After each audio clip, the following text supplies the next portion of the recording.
Okay, so as my colleague had earlier indicated, uh, in a typical container terminal, there are a lot of uncertainties and optimization opportunities, from vessels being delayed, trucks coming in or not showing up at all, where do you place equipments, all of these, and how do you stack containers provide opportunities for optimization or for any system to improve performance. Now, a traditional rules-based system would have a challenge in doing all of them, because as things change, you need to compute new business flows or new optimization processes, changes in parameters, which has to happen in real time continuously. And we'll talk about how we do that and how it helps. So the way AI works is AI has the ability to consume all of this data. That means we take in operational data, weather data, equipment performance, equipment data from as low as how the PLCs work to all the way very high level information as what is the weather, how many containers are coming into the terminal and leaving, consignee, consignor, customs, anything that can be accessed. Consuming this data, then we create a digital process. What does it mean? After the data has been consumed, aggregated, which is what we are trying to say, how do you hyper agglomerate? Why does it mean that? Because we're trying to bring very, very varied sources from multiple points, join them together in a meaningful way. So, and then that's the digitalization process we're talking about. At the end of all of this is a system that has learned and is now what we call an operational digital twin. And what does an operational digital twin then do is that it can then provide solutions, or to say what is the optimal vessel berthing location, how many cranes do we use, what is the load discharge sequence, how should the containers be stacked, and or how many gate slots to open up, so forth. That provides the performance improvement or significant gain that AI can provide. So how would this all be deployed? As my prior colleague had mentioned, we don't want this to be a complete monolithic system. We do not want this to be where a terminal has to install too many IoTs, change everything completely. No. So here is a solution where we are breaking the problem and we're providing them as different piecemeal solutions, but they can work individually or they can work all together. So a module like vessel site would be able to say when is the vessel likely to arrive, with taking into consideration channel conditions, vessel location, AIS data, and so forth. But knowing when the vessel is going to come or is it delayed allows the berthing module to then optimize the berth utilization to say whether to handle an ad hoc because the vessel is delayed, or no, let me handle the vessel right now, or this is the schedule, how many cranes to allocate for the vessel, what is the load discharge sequence, how to optimize. That's what a module like berth site would help or do. Moving on, one of the most important part of a terminal is the yard. How many cranes, where should you place them, how to stack every container which is arriving from both the gate on the receive side and the discharge, how to then load the vessel and feed the containers to the both on the water side and land side is what the yard side optimizes.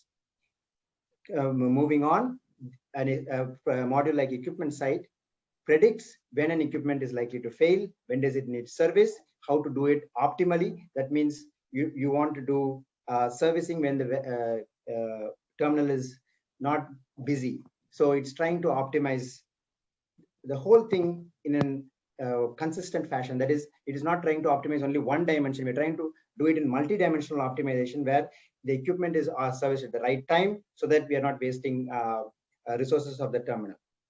Moving on, the dispatch module manages the dispatch or when should a horizontal transport be sent to a particular location. And the gate module would manage the gate, how many slots to open up, which type of container should be allowed, truck should be allowed, and so forth. All of this information is, if it's being running on a terminal, how do you visualize it? How do you let the operations team see it, manage it, or handle any exceptions beyond what the AI can handle is what port site helps you to see or manage and do. And alert site can be thought of as an AI for the AI to make sure that all of the systems are running correctly. How does it keep making sure all of these various modules run correctly, help debug, manage or monitor them is what is alert site. So these modules can work individually or they can work or they can be put together where the gain is much greater than any one individual module. So if you had looked at all of this and this is what is deployed, I'm just going to give a few simple examples, one maybe here, to show what does really AI do differently than a traditional rules-based system that we've been programming and building for the last 2 decades or so.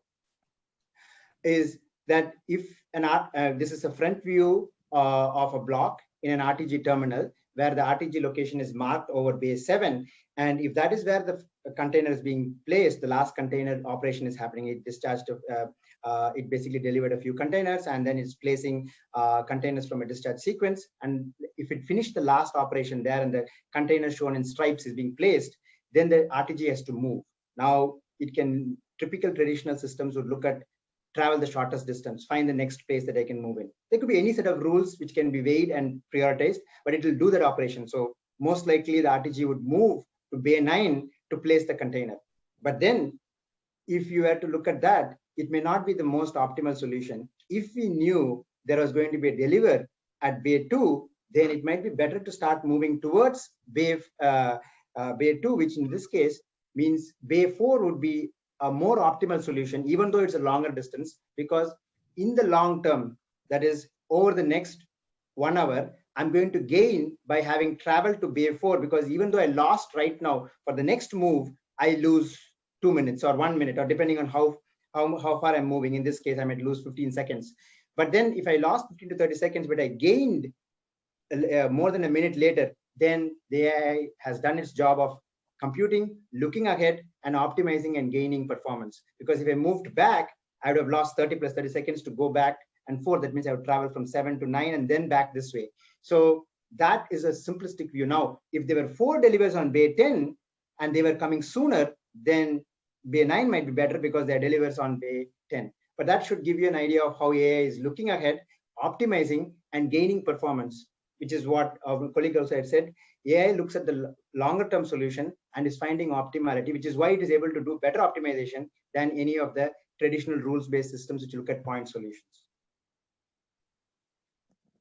So a quick comparison of how traditional software that we have been building compared to the new paradigm shift, or what does AI bring into the place.